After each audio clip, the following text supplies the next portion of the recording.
সুপ্রভাত বন্ধুরা, কেমন আছো তোমরা সবাই? রিয়াজ ওয়ার্ল্ডের আরেকটি নতুন ভ্লগে তোমাদের সবাইকে স্বাগতম জানাই। এখন বাজে ৫টা ৩৬, তো তোমাদেরকে দেখিয়ে দিলাম। তো ভোরবেলা সকাল সকাল ঘুম থেকে উঠে গেছি। আমাদের বাড়ির আর কেউ কিন্তু এখনও ঘুম থেকে ওঠেনি, তাই এখনও কিন্তু ঘরে লাইট ফাইট কেউ জ্বালায়নি। আর আমার ঠাকুমা যেহেতু ভোর 4টের সময় উঠে যায়, তো ঠাকুমাই শুধু উঠে গেছে, আর তারপর আমি উঠলাম। আর সকাল সকাল উঠেই না গলাটা ভীষণ ব্যথা ব্যথা করছে, কিছু ভালো লাগছে না। তাই সোজা কিচেন সেটে চলে গেলাম, গিয়ে লাইটটা খুব আস্তে আস্তে জ্বালালাম। কারণ আমার না এই সকাল সকাল ঘুম থেকে উঠে আমি আওয়াজ করলে যদি বাড়ির অন্য কারোর ঘুম ভেঙে যায় তাহলে জিনিসটা না ভীষণ খারাপ লাগে। তাই আমি আস্তে আস্তে কিচেন সেটে গিয়ে খুব আস্তে আস্তে সমস্ত বাসনপত্রগুলো সরিয়ে ভাবছি একটু চা খেয়ে নেব। কারণ এমনিতে আমি সকালবেলা চা খাই না, তোমরা সেটা জানো। সকালবেলা খালি পেটে আমি লেবু আর মধু দেওয়া ওই উষ্ণ জলটাই খাই। কিন্তু আজকে কেমন যেন গলাটা ব্যথা করছে দেখে মনে হলো যে একটুখানি চা খেয়ে নিই। তো হালকা মিষ্টি দিয়ে নিয়েছিলাম, আর দিয়ে দিলাম হচ্ছে লবঙ্গ, তারপর গোলমরিচ দিয়ে তারপর চা দিয়ে এই চাটা বানিয়ে নিলাম। আর দারুণ বৃষ্টি হচ্ছে সকাল থেকে, তো তা আমি ভাবলাম যে এখানে বসে বসে একটু বৃষ্টি দেখি আর চা খাই। তো তারপর আমি সব কাজবাজগুলো করবো। আর আজকে হচ্ছে জন্মাষ্টমী, তো মা বলেছে যে সকাল সকালই পুজোটা দিয়ে দেবে, বেশি বেলা করবে না। তো সেই কারণে আমি সকালবেলা উঠে আগেই চলে আসলাম ঘরবাড়িগুলো পরিষ্কার করে নিতে। তো কিছু কিছু জিনিস গোছগাছ করে রাখছি, একদম আওয়াজ না করে ভীষণ আস্তে আস্তে কিন্তু আমি কাজগুলো করছি, যাতে বাবা মা ঘুমোচ্ছে তাদের যাতে ঘুমটা না ভেঙে যায়। তারপর চুপি চুপি ঝাঁটাটা নিয়ে এসে আমি ঝাঁট দিতে আরম্ভ করলাম। তো তোমরা দেখতেই পাচ্ছ। আর চেয়ারগুলো ভীষণ সাবধানে সরাচ্ছিলাম, কারণ একটু আওয়াজ হলেই না, মানে কি বলবো, যদি ঘরে ফ্যান চলে তাহলে হয়তো একটু আওয়াজ হলেও জিনিসটা বোঝা যায় না। কিন্তু যেহেতু বর্ষা চলছে, সমান তালে বৃষ্টি চলছে সেই রাত থেকে, তাই কিন্তু ফ্যানগুলো বন্ধ। তাই আমি খুব আস্তে আস্তে, মানে একদম আওয়াজ না করে যতটা কাজ করা যায় সেরকমই করছি। তো এখন যেহেতু বৃষ্টি পড়ছে, বাইরেটা বেরোতে পারলাম না, তাই বাথরুমের কল থেকে জল এনে বালতি দিয়ে তো ঘরের সামনে আর পিছনে এইভাবে দিয়ে দিলাম। তারপর চলে গেলাম মুছতে। তো ইতিমধ্যে বাবা মারও কিন্তু ঘুম ভেঙে গেছে।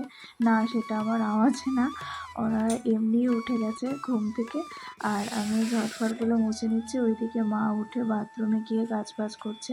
তো কয়েকদিন ধরে মার ভীষণ শরীর খারাপ। আমি মাকে বলছি যে তুমি সকালবেলা উঠে এত জল ঘাটাঘাটি করবে না, কিন্তু মা কি আর কথা শোনে, মা মায়ের মতনই চলে। আর আমার ঘরটাও এদিকে প্রায় মোছা হয়ে গেছে। আর এই জায়গাটা আমাকে ভীষণ সাবধানে মুছতে হয়, কারণ ওইদিকে মোটরের মেশিনটা থাকে। তো বাবা সবসময় আমাকে বারণ করে যে ওই দিকটা মুছবি না। কিন্তু আমার না এই ঘর বাড়ি পরিষ্কার করতে গেলে যদি কোনো অংশ বাদ পড়ে যায় তাহলে মনটা না কেমন যেন লাগে। তাই কিন্তু আমি খুব সাবধানে আস্তে আস্তে পাশ দিয়ে আমি মুছে নিলাম। আর এখন চলে আসছি তুলসী তলাটা পরিষ্কার করতে। তো এখন বৃষ্টিটা একটু কম হচ্ছে, ওই ঝিরিঝিরি মতো পড়ছে, কিন্তু ছাতা নিয়ে কি কাজ করা যায় বলো? তাই আমি আমাদের বাইরে এই মানে বাড়ির সামনের দিকে একটা কল আছে, তো ওইটা থেকে জল নিয়ে বালতি দিয়ে ধুয়ে নিলাম। এমনিতেও যেহেতু অনেকটা বৃষ্টি হচ্ছে, তুলসী তলাটা অনেকটাই ধুয়ে গেছিলো, কিন্তু ওই তুলসী গাছের পাতা, মানে তুলসী পাতা নিচে কিছু কিছু পড়েছিল, তো ওগুলোই আমি জল দিয়ে ধুয়ে দিলাম। আর এখন সকালবেলা আমি চলে আসলাম মর্নিং ওয়াক করতে, যেটা না করলে কিন্তু আমার মনে হয় যে আমি কিছু একটা যেন করিনি, কিছু একটা বাদ চলে গেছে।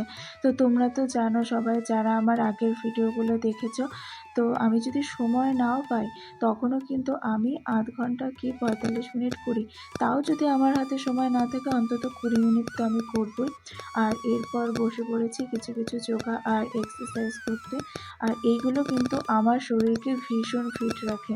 আর বিভিন্ন, তোমরা জানো যে ব্যায়াম যোগাসন এগুলো শরীরের জন্য কতটা উপকারী। আর এই নিয়ে তো আমার অনেক ভিডিও দিয়েও দিয়েছে আমার চ্যানেলে, তোমরা চাইলে দেখে নিতে পারো সেগুলো। বিশেষ করে যোগাসন করলে আমাদের শরীরটা এত ফ্লেক্সিবল থাকে, মানে পেশিগুলো এত ফ্লেক্সিবল থাকে আর শরীরটা এতটাই হালকা থাকে যে যে কোনো কাজকর্ম করতে গেলে না এক্সট্রা এনার্জি পাওয়া যায়। এমনকি কোথাও যদি কখনো আঘাতও লাগে তাও কিন্তু আঘাতটা বেশি পরিমাণে লাগতে পারে না, তার কারণ শরীরটা হালকা থাকে আর পেশিগুলো কিন্তু অনেকটাই নমনীয় থাকে। এটাই এর একমাত্র কারণ। কিছুদিন আগে বলবো কি ২ দিন আগে আমার সাথে একটা খুব খারাপ ঘটনা ঘটেছিল। মানে আমার সাথে, আমি বাইকে যাচ্ছিলাম, তো চলন্ত বাইক থেকে আমি পড়ে যাই। তার কারণ হচ্ছে কি, মানে পিচ রাস্তার ওপরে ছিল এঁটেল মাটির কাদা, তো বাইকের চাকা স্লিপ কেটে তো বাইকটা পুরো উল্টে যায়, তো আমিও পড়ে গেছিলাম। কিন্তু কি ভগবানের কৃপা বলবো, আর যেহেতু আমার শরীরের ওজনটা কম তাই আমি যে এক্কেবারে মানে চিত হয়ে পিছন দিকে পড়ে গেছিলাম। তো এমনভাবে পড়েছি যে আমার কিন্তু বড়সড় কিছু আঘাত লাগতে পারতো, কিন্তু আমার শরীরের ওজন যেহেতু মানে একদম ঠিকঠাক পরিমাণে আছে এবং হালকা, তো সেই কারণেই বেশিটা আঘাত লাগতে পারেনি। আর ওপরে যেহেতু ভগবান আছেন, তো ভগবান যেহেতু রক্ষা করছেন, তো সেখানে আর বড় ক্ষতি কী করে হবে। তো এখন আমি স্নান টান করে চলে এসেছি। আজকে যেহেতু জন্মাষ্টমী, তাই আমার গোপাল সোনাদের স্নান করিয়ে নিচ্ছি। আর বৃষ্টির মধ্যেই না ছাতা নিয়ে ফুল নিতে গেছিলাম। কি করব, অনেকক্ষণ ওয়েট করলাম যে দেখি বৃষ্টিটা কমে কিনা, তো তারপরেই যাব ফুল নিতে। কিন্তু কিছু করার নেই, তো বৃষ্টি থামছেই না। আর কি করব, তাই ছাতা নিয়ে চলে গিয়েছিলাম। যতটুকু পারলাম ফুল তুলে আনলাম। আর এই বৃষ্টিতে না দেখি ফুলগুলোও না, মানে যেহেতু অঝোরে সমান তালে বৃষ্টি হচ্ছে, ফুলগুলো কেমন মানে নেতিয়ে গেছে, মানে পাপড়িগুলো কি বলবো, ভিজতে একদম পাতলা হয়ে গেছে।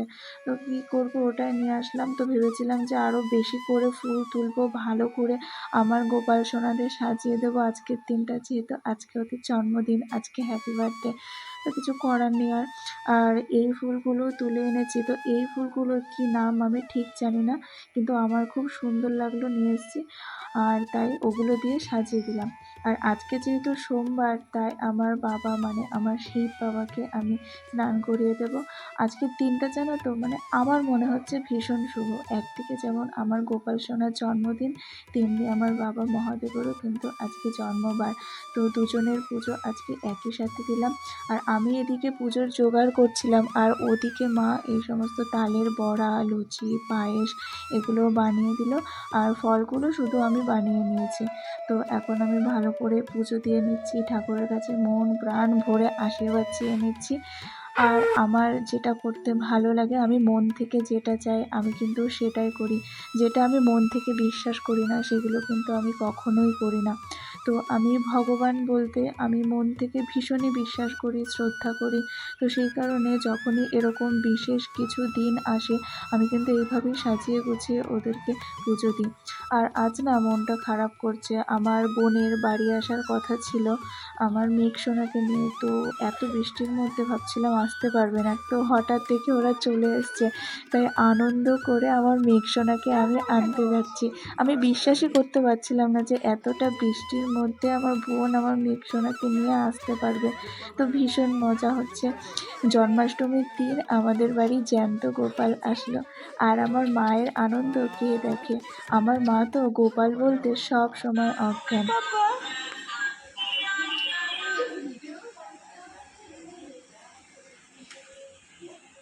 আমার ভাই কোনটা গো? হ্যাঁ, আমার ভাই কোনটা? এটা ওরে বাবারে বাবারে, আমার সোনা ভাই কত ওদের মনে আছে। আমার ভাই এইটা, আমার সোনা ভাই। আমার সোনা ভাইটা কোথায় গেছিল? বাড়ি গেছিল আমার সোনা ভাইটা। মা, আজ অনেকগুলো দিন পর আমার মেঘসোনাকে পেয়ে না আমরা সবাই কিন্তু ভীষণ খুশি। এত আনন্দ কোথায় রাখবো সত্যিই বুঝতে পারছি না। সত্যিই যেন জন্মাষ্টমীতে গোপাল ঠাকুর আমাদের বাড়িতে এসে হাজির। আর আমার বাবা মা তো সবসময় ওকে না পেয়ে যে এতদিন মানে একটা কষ্টে ছিল। আর যেহেতু ছোটোবেলা থেকে অনেক কটা দিনই মানে আমাদের এখানে ছিল, তো এই কিছুদিন যেহেতু ছিল না, তো বাবা মা ভীষণই মন খারাপ করছিল, আমি বোনও প্রত্যেকেরই মনটা খারাপ ছিল। আর আজকে ওকে পেয়ে না আমরা সবাই ভীষণ খুশি। এখন আমরা সবাই মিলে আমাদের জীবন্ত গোপালের সেবা করব। আর সবথেকে বড় কথা কি, ও না সবাইকে মনে রেখেছে, কে কী, এমনকি আমার ঠাম্মাকেও, মানে আমার ঠাম্মা তো খুব একটা ঘর থেকে বেরোতে পারে না যেহেতু বয়স হয়ে গেছে, ও ঠাম্মাকেও মনে আছে, ও ঠাম্মাকে সাথে ঘরে গিয়ে দেখা করে এসেছে। তো এখন আর কিছু হবে না, শুধু আমার মেঘসোনাকে আদর করব। আর এই ভিডিওটা আজকে আমি এখানেই শেষ করছি। ভিডিওটি যদি তোমাদের ভালো লেগে থাকে অবশ্যই লাইক করে দিও, শেয়ার করে দিও। আর আমার চ্যানেলে যদি নতুন হয়ে থাকো চ্যানেলটাকে সাবস্ক্রাইব করে দিও। আর ভালো ভালো কমেন্ট করো, কারণ তোমাদের কমেন্ট পেলে আর আমার চ্যানেলটাকে যদি সাবস্ক্রাইব করে দাও তাহলে আমি বেশি করে উৎসাহ পাবো আরও